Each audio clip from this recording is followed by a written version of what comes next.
Hi all, my name is Amy. I'm going to talk to you about control and oppression. Tonight is going to be about Laura Mulvey's theory of the male gaze. Visual Pleasure and Narrative Cinema is the essay where she coined the term male gaze. This went on to become a very well-known and discussed theory, and we've all read about this a couple of weeks ago. Just in case anyone forgot, the male gaze occurs in a film when the audience is put in a heterosexual male perspective. A scene may focus on a woman's body with deliberate movements with a camera. This leads to hegemonic ideologies within our society. Women then turn on other women, viewing them how men view them, and resort to objectifying other women. I was busy thinking about boys. I was busy dreaming about boys.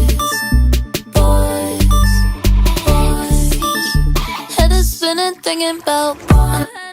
If people flipped the male gaze on its head and women decided to have a female gaze, I think it would look a little something like this. Men performing acts that we would normally see women do. Pillow fights, playing with puppies, washing a classic car, just plain old being wet. Ha! Just kidding. We live in a patriarchal society. Men make the rules. That won't happen. Learning about the male gaze inspired me to think, how can we combat this? Women empowering women in some real Rosie the Riveter stuff. The female gaze is actually a response to the male gaze.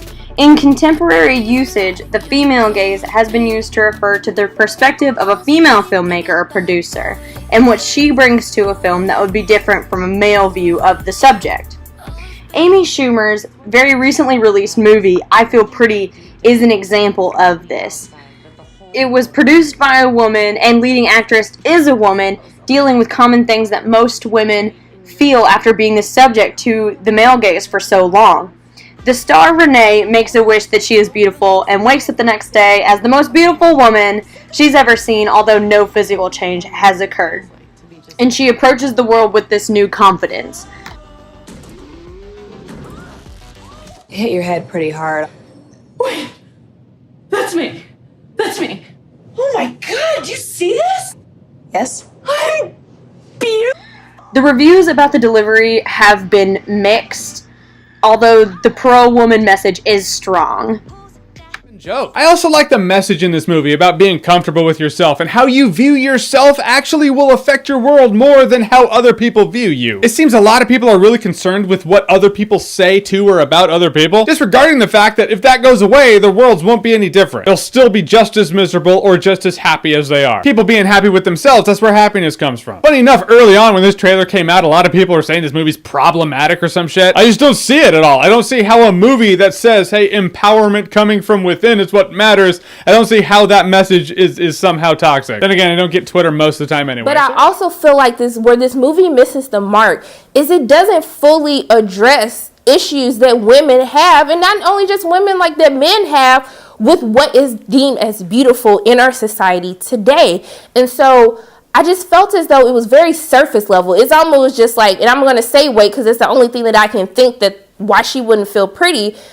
Is it just makes it a surface level, like, oh, I'm not skinny like a model, so I don't feel pretty. And I was just like, there's different reasons why women and also men do not feel pretty. Like A-listers like Amy Schumer and Charlie XCX with her song Boys is taking a bold step in the right direction to combat some of the negative effects of the male gaze on society.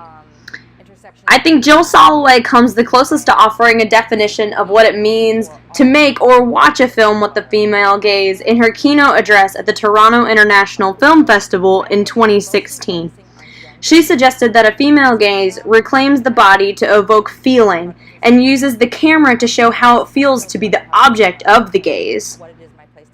All of this, as you can imagine, is an extremely generalized take on a much more complex and wider-reaching issue. This could probably be a PhD thesis, and it still wouldn't cover every facet of this topic. For now, this is simply a comforting reminder that us women can see and be seen without resorting to shameless objectification. Or, in the case we don't accept your advances online, is because women can't read. Thank you all for watching and listening. Have a great rest of your summer.